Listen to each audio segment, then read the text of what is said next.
wal-ghafirina al-ghaidha wal-'afina 'anil nas.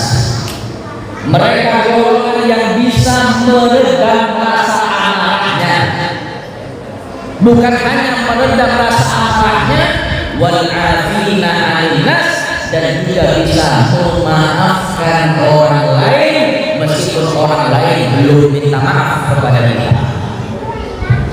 Kalau hanya meredam menahan amarah, insya Allah yang hadir semuanya bisa, ini gampang. Tapi kalau untuk yang kedua, memaafkan sebelum diminta maaf, ini tidak semuanya bisa, karena ini adalah akhlaknya Nabi Muhammad Sallallahu Alaihi Wasallam. Kita hidup di dunia pasti ada orang yang suka kepada kita, juga pasti ada orang yang tak suka kepada kita. Setuju? Setuju. Assalamualaikum warahmatullahi wabarakatuh.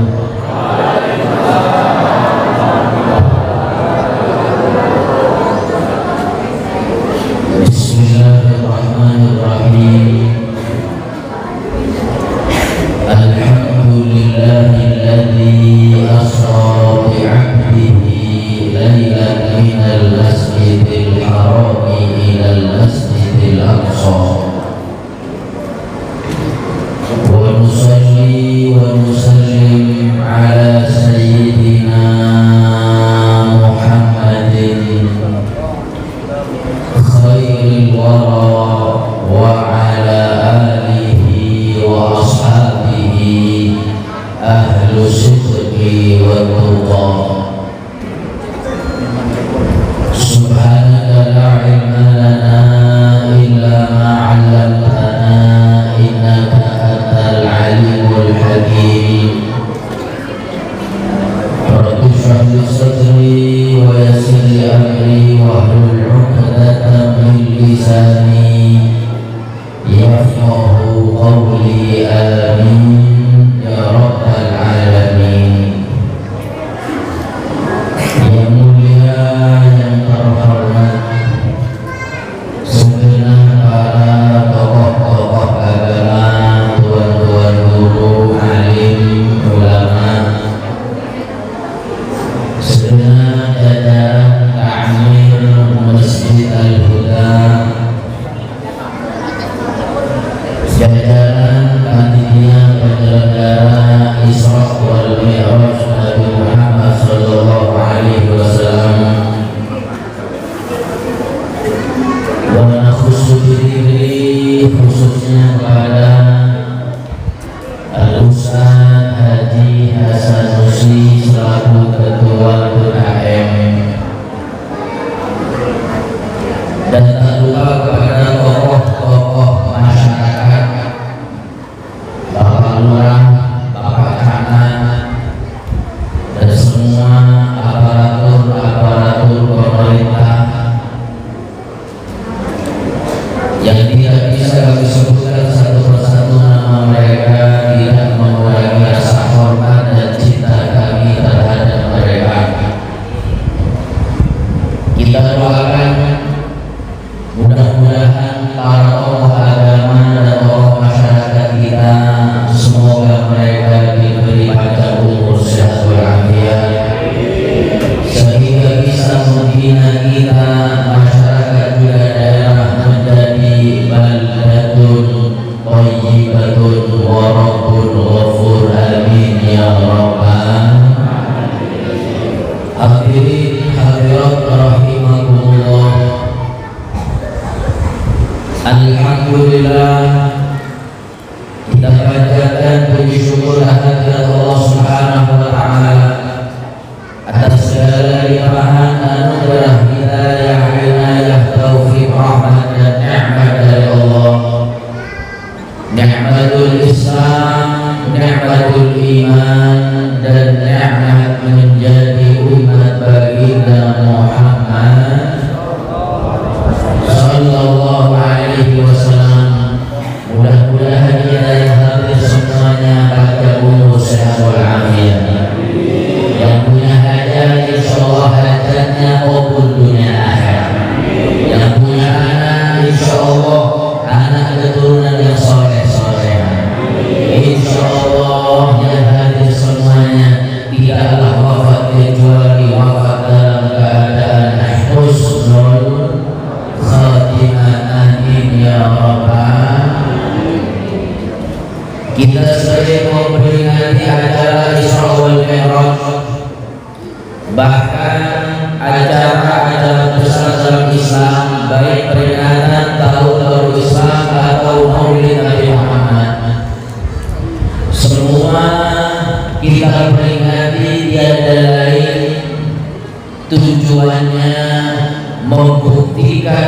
kepada Allah bahwasanya kita adalah golongan yang memuliakan dan mengagungkan syiar-syiar agamanya Allah. Allah Subhanahu wa ta'ala berfirman dalam Al-Quran, wa may yu'azzim sya'airallah fa innaha min taqwal qulub. Siapapun di antara hamba yang semangat memuliakan, memeriahkan syiar-syiar agamanya Allah, maka hamba tersebut mempunyai hati yang bertakwa kepada Allah Subhanahu wa ta'ala. Mudah-mudahan kita yang hadir menjadi orang yang bertakwa. Amin ya rabbal. Mudah-mudahan ibu-ibu yang hadir menjadi perempuan yang salehah yang bertakwa. Amin Allahumma. Kalau yang bapak-bapak sudah saya bisa pastikan orang yang takwa, takut istri tua. Jangan bilang amin ya. Apa balasan bagi mereka yang bertakwa kepada Allah? Di dalam ayat lain Allah Subhanahu wa ta'ala berfirman, wasari'u ila maghfiratin min rabbikum wa jannatin arduha as-samawati wal ardu u'iddat lil muttaqin. Bergegaslah untuk menggapai ampunan dan surga Allah, yang mana ampunan dan surga Allah Allah siapkan bagi mereka yang bertakwa kepada Allah. Mudah-mudahan dosa-dosa kita diampuni oleh Allah. Mudah-mudahan kita kumpul di dunia untuk Rasulullah, insyaallah kumpul di surga bersama Rasulullah. Amin Allahumma. Pertanyaannya, siapakah mereka orang yang bertakwa yang dosanya diampuni oleh Allah dan nanti akan masuk surga? Maka Allah melanjutkan ayatnya yang pertama, alladzina yunfiquna fis sarra'i wa dharra. Orang yang bertakwa mereka yang senang membelanjakan hartanya di jalan Allah. Mereka seorang yang senang berinfak ikhlas di jalan Allah, maka mereka membuktikan mempunyai iman dan takwa kepada Allah. Makanya ketika Rasulullah sallallahu alaihi wasallam perjalanan minal Masjidil Haram ila Masjidil Aqsa, Nabi Muhammad melihat satu kaum yang mana kaum ini berbuat satu amalan yang membahagiakan hatinya Rasulullah. Yang mana kaum ini yazra'u yauman wa yahsudu yauman. Kaum ini dilihat oleh Nabi menanam satu tanaman, di hari itu baru menanam langsung panen. Ketika panen ditanam lagi, baru menanam langsung panen lagi. Rasulullah bertanya, man haula ya Jibril, siapa mereka Jibril? Baru menanam langsung panen, gak usah payah menyiram merawat, langsung tanam langsung panen. Apa kata Jibril? Haula min ummati, mereka adalah umatmu nanti wahai Muhammad, alladzina yunfiquna amwalahum fi sabilillah, yang senang membelanjakan hartanya di jalan Allah Subhanahu wa ta'ala. Maka orang yang berinfak di jalan Allah dijamin akan mendapatkan kemuliaan yang banyak dari Allah. Di antaranya orang yang suka sedekah, orang yang dermawan ini pasti yang pertama insyaallah diberi panjang umur, sehat walafiat. Pernah suatu saat malaikat Israil bertamu ke rumah Nabi Sulaiman. Israil mengatakan kepada Sulaiman, Sulaiman, kau punya tetangga namanya Fulan bin Fulan, tengok tetangga 5 hari lagi saya akan cabut nyawa tetangga. Dibilang oleh Nabi Sulaiman tetangganya 5 hari masih hidup, seminggu belum mati, sebulan bahkan sampai 5 bulan tetangganya sehat walafiat. Datang kembali Israel ke rumah Nabi Sulaiman, ditanya oleh Nabi Sulaiman, ya Israel, ini sudah 5 bulan tetangga saya kok masih hidup, katanya mau tahu namanya sampai sekarang masih panjang umur. Kata Israel, ya oleh Sulaiman, 5 bulan yang lalu saya sudah ke rumahnya mau mencabut nyawanya. Sebelum saya cabut nyawanya, saya lihat dia bersedekah, berinfak kepada orang yang tidak mampu 5 dirham. Anggap 5 dirham kalau rupiah 50.000. Ketahui oleh Sulaiman, 50.000 yang disedekahkan kepada orang miskin dibalas oleh Allah, dia dapat bonus umur 5 tahun sehat walafiat. Alhamdulillah. Akhirnya Bapak Ibu yang mau panjang umur sehat walafiat, yang rajin sedekah, yang mau awet muda, jadi orang ini awet muda. Kok bisa awet muda? Orang ini awet muda belum umur 60 ada di luar.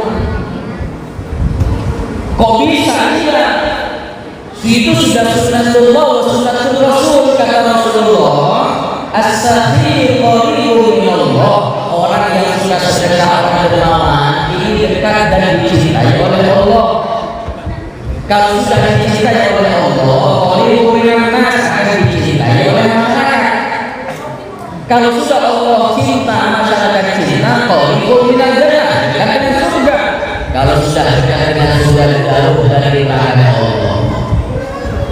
Kita kalau punya tetangga suka bantuan masjid al-huda, bantuan majelis, bantuan yatim miskin, kita punya tetangga dermawan, masya Allah. Kita tengok orang dermawan dari jauh, hati kita ini adem, senang. Bukan hanya adem senang, kadang ini sakit otomatis. Ya Allah, orang dermawan ini mudah-mudahan panjang umur sehat walafiat. Tapi sebaliknya, alhamdulillah, kalau kita punya tetangga peliknya, masya Allah. Kalau untuk masjid al-huda sebulan hanya 20.000, kalau untuk organ itu sudah 5 juta rumah. Ada orang yang hadir, yang mana yang mana?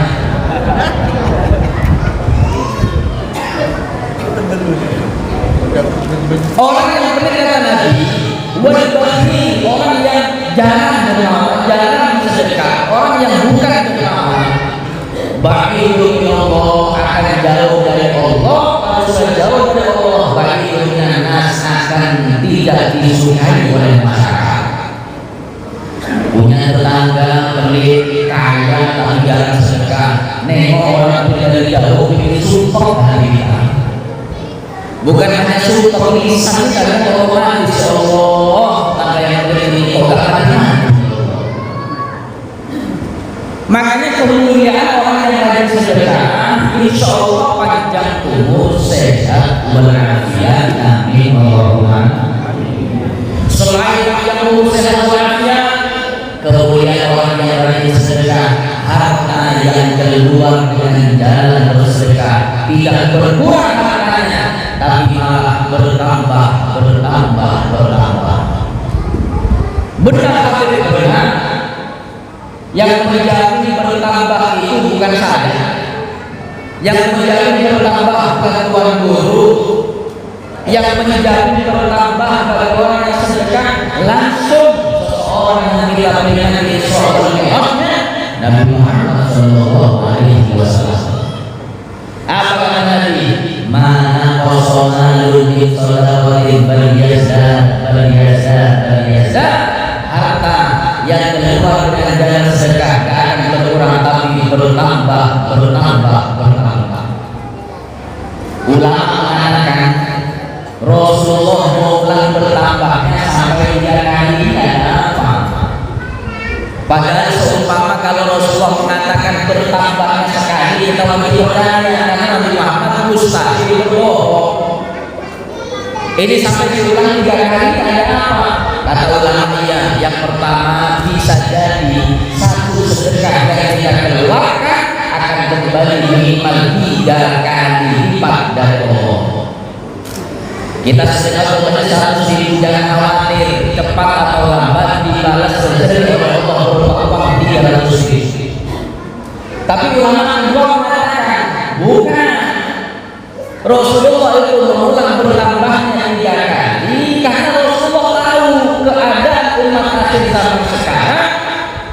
Banyak di antara umat akhir zaman sekarang dilebihkan hartanya oleh Allah, tapi punya hati takut miskin. Miskin gak masalah, bukan masalah itu miskin, bukan. Nabi Muhammad sampai bersumpah, wallahi mal faqru akhsha alaikum, kata Nabi Allah, bukan kemiskinan, bukan kefakiran yang aku takuti menimpa umatku, bukan. Tapi musibah yang masalah itu kalau kita punya hati kita takut miskin, masalah. Kalau miskinnya gak masalah. Rasulullah itu sering berdoa, doanya Nabi kalau kita mau di antara doa Nabi, Allahumma inni miskinan, ya Allah hidupkan saya jadi orang miskin, wa amitni miskinan, wafatkan saya jadi orang miskin, wa khulni fi zumratil masakin, kumpulkan saya nanti di surga bersama orang miskin. Doa Nabi Muhammad minta hidup miskin di surga berkumpul bersama orang miskin. Doa Nabi. Saya tanya orang kelurahan mana ini, teratai ini yang hadir ini, sampai pernah doa minta miskin kepada Allah pernah? Ya Allah, ya Allah, pernah? Banyak doa ini. Saya sekali doa minta miskin, insya Allah besoknya miskin. Kadang dulu doa miskin dulu ada. Makanya miskin gak masalah. Tapi ketika di hati ada takut miskin, ini masalah. Apa masalahnya? Ketika di hati ada takut miskin, sifat takut miskin inilah yang mencegah kita supaya kita bersedekah. Orang yang ada harta bersedekah berarti dia cinta harta. Harta itu adalah dunia, berarti dia cinta dunia. Nabi sudah mewanti-wanti, hati-hati, cinta dunia itu adalah pangkal dari segala kemaksiatan kepada Allah. Mudah-mudahan di hati kita insya Allah tidak ada penyakit takut miskin, amin Allahumma. Tapi kata ulama, kalau Bapak Ibu ini tahu pasti hati kita ada takut miskin atau tidak, supaya tahu caranya gampang. Gimana habis caranya gampang? Biasa kalau laki-laki bapak-bapak yang hari Jumat besok, kalau ibu-ibu biasanya majelis jadikan tahlilan. Biasa kalau kita majelis jadikan tahlilan Jumatan ada kotak infak amal, paham kotak infak amal? Nah, ketika kotak infak amal jalan di hadapan kita, di kantong satu kita ada uang 5.000, ada uang 50.000, ada uang 100.000. Saya tanya, uang yang mana yang masuk kotak infak amal? 100 mustahil, 5.000 takut miskin. Makanya kita nggak kaya-kaya, utang aja yang banyak.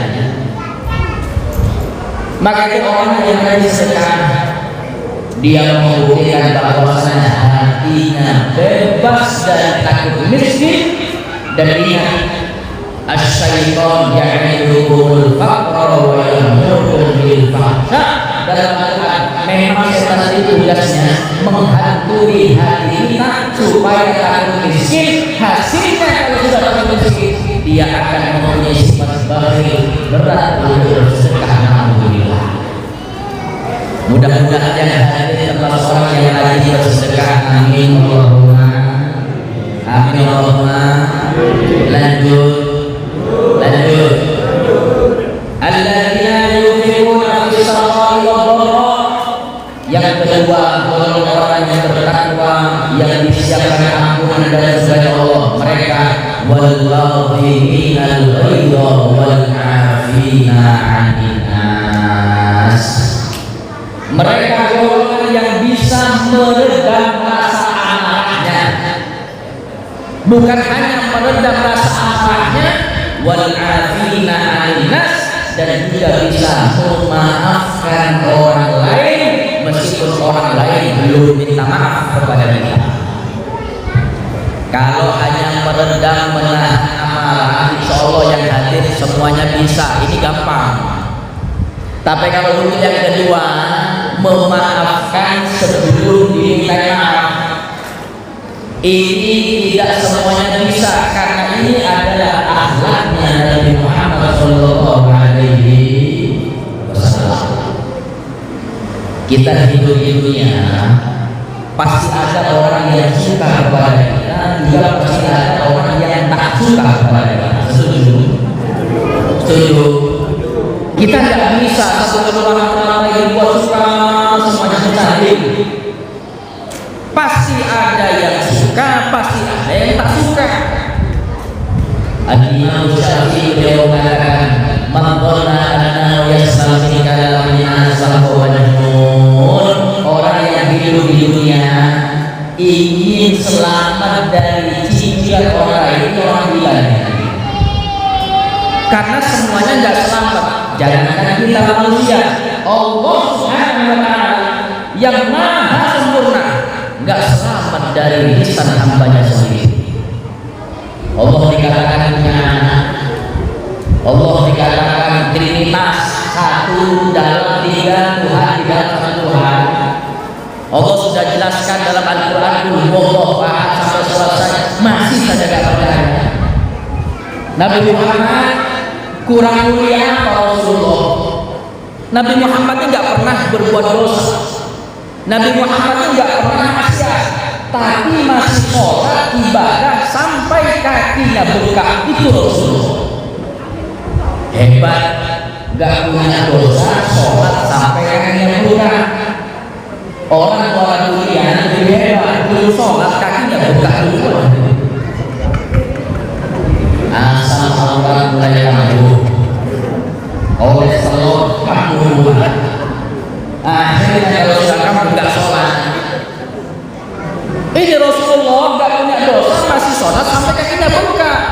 Selamat dari manusia nggak selamat, dilempar batu sampai berdarah pernah, diludahi wajahnya pernah. Apalagi sekelas kita manusia yang banyak dosa sedikit ibadah kepada Allah. Makanya modal sabar, sabar itu modal utama hidup. Nggak punya sabar, nggak bisa hidup. Karena semuanya perlu sabar.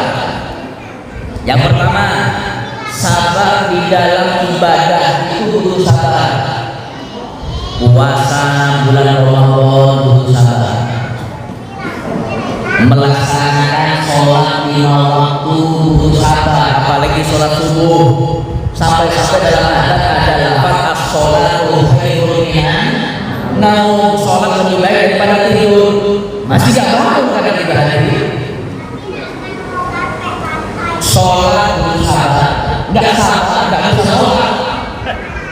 Kita hadir di majelis seperti ini malam ini ibadah, butuh sabar. Kita kumpul di majelis ini mulai jam berapa? Jam 8 tadi? Jam 8, sekarang jam 10, hampir 2 jam duduk di majelis ini sabar. Meskipun saya lihat ibu-ibu sudah ganti posisi duduk berapa kali. Dari bersilah selonjor lagi, selonjor bersilah selonjor lagi ya. Tapi sabar, karena ibu ada satu santri ke rumah guru. Wali guru, ada apa? Saya mau curhat. Curhat apa? Saya punya tetangga jahat-jahat, tetangga saya. Ada tetangga satu suka buka aib saya depan rumah ini kepada saya, ini jangan masalah terus dengan saya. Terus kata tuan guru, terus mau apa? Kata santri ini, saya mau pindah rumah. Mungkin tuan guru ada pandangan tanah kosong, cocok rumah, saya beli tanahnya. Saya mau rumah di sana dengan satu syarat, tetangga yang baru nantinya tetangga yang baik-baik, tidak jahat seperti tetangga saya. Tuan gurunya senyum. Kata tuan guru, ada. Saya saya tidak sampai tanah kosong sampai ada gimana ikut diajak satu cek lokasi tanah, diajak ke tanah kuburan. Kata tuan guru, kau mau enak tetangganya kalau rumah di sini, soalnya tetanggamu baik-baik, gak marah, gak aneh, insya Allah dimusuhi. Lu zaman sekarang lebih kejam, zaman sekarang lebih kejam. Kadang sudah hidup jauh dari tetangga masih buka kayaknya. Kadang orang yang sudah lama mati sampai sekarang masih buka kayaknya. Makanya saya ingatkan, ini nasihat, hati-hati zaman sekarang dalam memilih guru atau mendengarkan ceramah, hati-hati. Jangan sampai terprovokasi, jangan sampai terpengaruh. Intinya kalau ceramahnya mengajak ukhuwah Islamiyah, menjaga persatuan perdamaian, ikuti. Tapi kalau sudah penceramahnya mengajak kita bermusuhan satu dengan yang lainnya, memecah belah umat, mencerai belah umat, jangan diikuti. Lu Habib, dia pakai sorban, nggak peduli pakai sorban. Dia pakai jubah, nggak peduli pakai jubah. Kalau sudah mencerai belah umat, menanamkan kebencian kepada umat, ini bukan akhlak Nabi Muhammad, ini akhlak iblis dan setan. Alhamdulillah. Rasulullah itu susah payah orang yang kafir diislamkan. Zaman sekarang sudah Islam dikafirkan, sudah ada di jalan benar masih disesatkan. Ini yang bahagia, bukan yang bahagia di jalan setan. Wah, tambah dibakar oleh jalan setan. Tapi Nabi Muhammad kecewa menangis umatnya yang saling bermusuhan. Maka itu dalam Al-Quran, wal kadhiminal ghaidha, orang yang bisa meredam rasa amarah yang mulia. Lebih mulia lagi, wal afina 'anil nas, bisa memaafkan orang lain meskipun belum dimintai maaf. Inilah akhlak Nabi Muhammad sallallahu alaihi wasallam. Mudah-mudahan ya hadir insyaallah diberi hati yang bersih, amin ya Allah. Mudah-mudahan ini hati yang bisa memaafkan orang lain, amin Allahumma. Hati-hati, jangan senang memutus tali silaturahim. Di dalam kitab Risalah Al-Hibah, saya tutup dengan satu cerita ini. Ini namanya sudah semuanya. Saya tutup dengan satu cerita.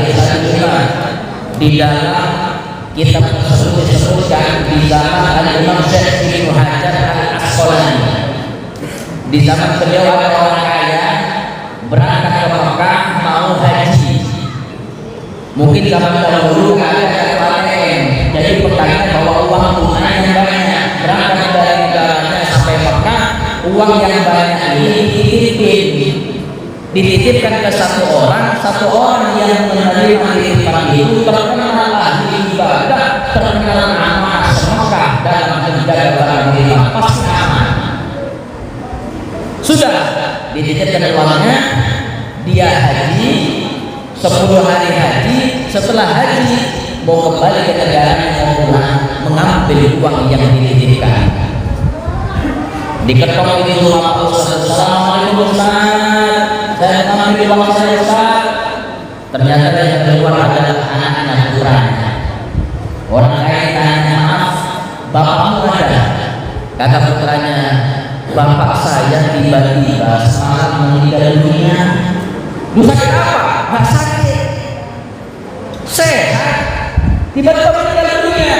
Waduh, ya sudah, saya nggak urusan, nggak peduli mau meninggal atau meninggal. Saya kesini mengambil uang yang saya titipkan kepada almarhum bapak sebuah hewan. Apa kata anaknya? Bapak saya tiba-tiba meninggal dunia, belum sempat menulis wasiat pada saya. Bapak saya belum sempat memberitahu di mana dia menyimpan barang milik orang lain, terus uangnya. Bingung deh, waduh bagaimana? Gak ada wasiat, akhirnya orang yang bingung, keliling di Mekah cari solusi. Berjumpa dengan satu kiai, orang soleh wali. Ini kalau nggak percaya dalam kitab Risalah Al-Hibah, saya nggak karang ceritanya. Nanti bilang kurafat akhirnya. Ini dalam kitab ada. Cuma saya terjemahkan bahasa Indonesia. Berjumpa dengan orang soleh wali ini, bertanya, "Tuan Guru, saya punya masalah." "Masalah apa?" "Saya mengirim uang ke satu orang soleh ahli ibadah ahli amanah. Cuman sebelum saya ambil sehari sebelumnya meninggal dunia. Masalahnya putranya nggak tahu di mana almarhum ayahnya menyimpan uang saya dan barang itu orang-orang. Bagaimana solusinya?" Kata Tuan Guru, "Ya sudah, kau jangan ngomong siapa-siapa, aku kasih jalan keluar. Di dunia ini ada 2 sumur, sampai sekarang ada. Kalau kita buka di YouTube atau di Google Chrome, di internet itu ada. Ada 2 sumur yang paling terkenal. Sumur pertama ada di Mekah, namanya sumur Zam-Zam. Yang kedua ada di Yaman, namanya sumur Burud. Nah, yang sumur Zam-Zam di Mekah ini itu adalah sumur letak perkumpulan para arwah-arwah yang mati husnul khotimah, kumpul di sana. Tapi kalau yang Yaman, sumur Burud itu adalah sumur letak perkumpulan orang yang mati tidak membawa iman, mati husnul khotimah. Kalau memang almarhum orang baik, apalagi terkenal amanah ahli ibadah, insya Allah ruhnya sekarang masih ada di sumur Zam-Zam. Kau nanti jam 12 malam, pergi ke sumur Zam-Zam, minta doa kepada Allah, pertolongan yang serius dan ikhlas. Saya yakin selama kau minta bantuannya Allah, Allah berizin. Coba setelah kau doa panggil nama almarhum di depan sumur Zam-Zam, insya Allah akan ada suara yang menjawab panggilan doanya Allah. Senangnya hadirin berangkat ke sumur Zam-Zam. Sampai sumur Zam-Zam, berdoa dengan doa yang panjang, minta bantuan kepada Allah. Setelah minta bantuan ditunggu sejenak, baru dipanggil almarhum di depan sumur Zam-Zam. "Assalamualaikum ruh Ustaz Fulan." Panggil sekali, ditunggu, gak ada suara yang jawab. Panggil "Assalamualaikum ruh Ustaz Fulan." 2 kali gak ada jawab. Dipanggil sampai subuh, gak ada jawaban. Kembali ke Tuan Guru, bertanya, "Tuan Guru, sudah saya panggil namanya di depan sumur Zam-Zam, gak ada suara yang jawab." Apa kata Tuan Guru? "Innalillah." Kalau tidak ada di sumur Zam-Zam, berarti ruhnya ada di sumur dia. Ini ongkos berangkat ke Yaman dari sumur Burud, berangkat ke Yaman dari sumur Burud, depan sumur Burud, berdoa, bantu minta bantuan kepada Allah. Sekali setelah itu memanggil nama almarhum, "Assalamualaikum ruh Ustaz Fulan." Subhanallah, baru sekali panggil ada suara yang jawab. Kata suaranya, "Ada apa kau kesini?" Kata orang kaya ini, "Saya mau tanya uang saya sampean simpan mana?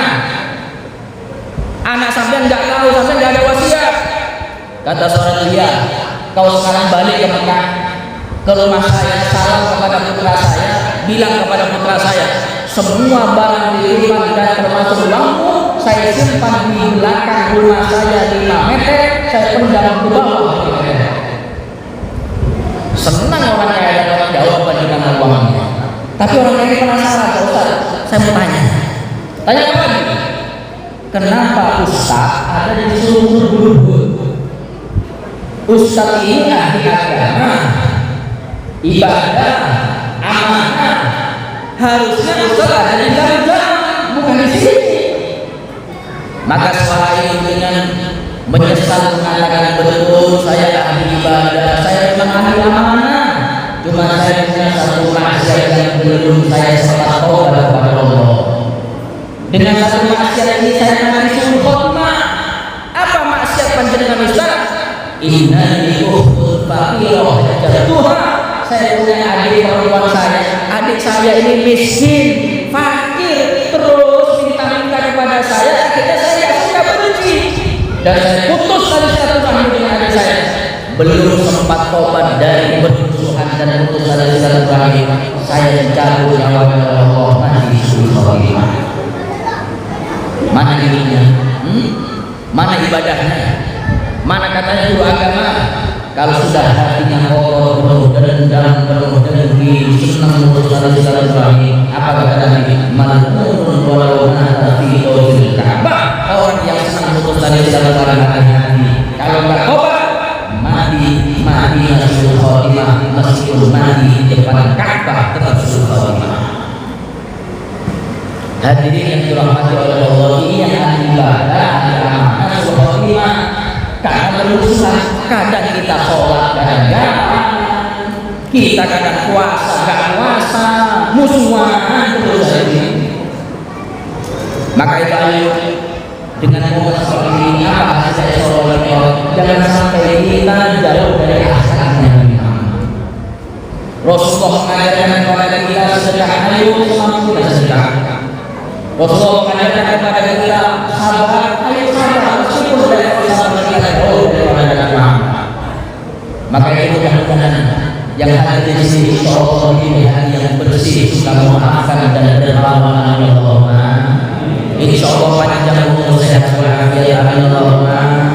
Wa berkah di dunia wal akhirah. Amin Allahumma. Diberikan keturunan yang saleh. Amin Allahumma. Mendapatkan syafaat Rasulullah. Amin Allahumma. Husnul khatimah. Amin Allahumma. Lanjut. Sudah 40 menit, sudah jam istirahat. Mudah-mudahan hanya sedikit ini insyaallah manfaat barokah fi dunya wal akhirah. Mau lanjut silakan mengundang lagi.